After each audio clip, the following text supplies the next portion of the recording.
mount sa bunganga. Kakagatin mo? Tapos ano yun, merong necklace parang ano?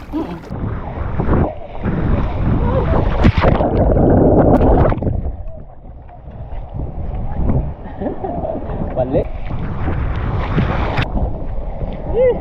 Kalimutan kayo yun. Konti lang kayo nag-surf. Wala masyadong kabungguan. Tapos na kaninang umaga.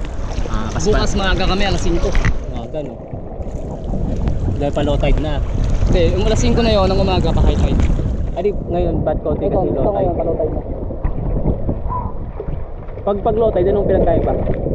Anong pinagkaiba pag low tide? Hindi, bawal na mag-surf pag low tide. Masasayad na? Sayad na, delikado na. Bawal pala mag-surf kapag ano. Mababa yung mga ano. Ano lang?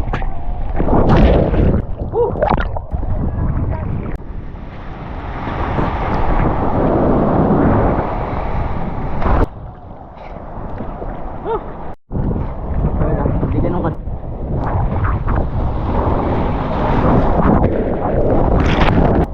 Hindi ganun kadali. Ilang beses mag-try. Hanggang suko. Hanggang matuto.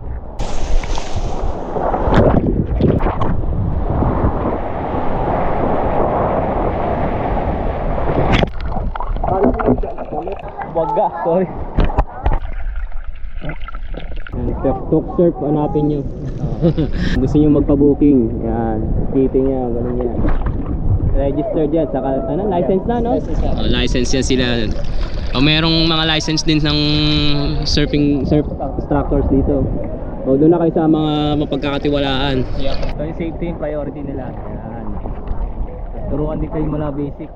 Doon pa lang sa may buhanginan, tuturuan na kayo niyan kung paano tumayo hanggang sa pinaka-complex. Yup.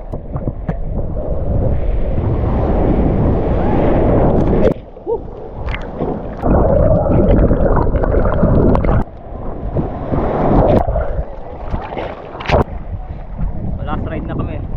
Last ride na pala ako. Oh, ano to? Okay yun.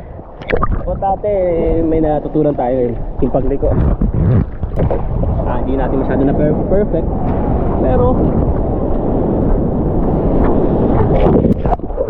hindi pwede na makababaw na sumasayad ng kanin. Makaka-ride na lang si dito pabalik dito kami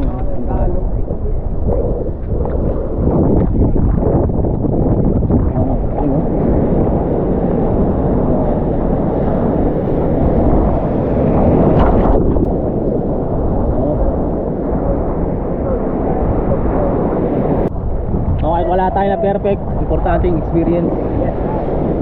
Balik na kami. May session. Hello.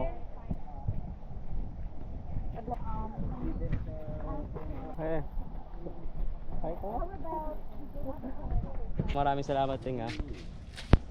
Ayan na, tapos na yung session natin. Bukas aalis na tayo. Pauwi na kami. Tapos ako bukas papadyak na ulit.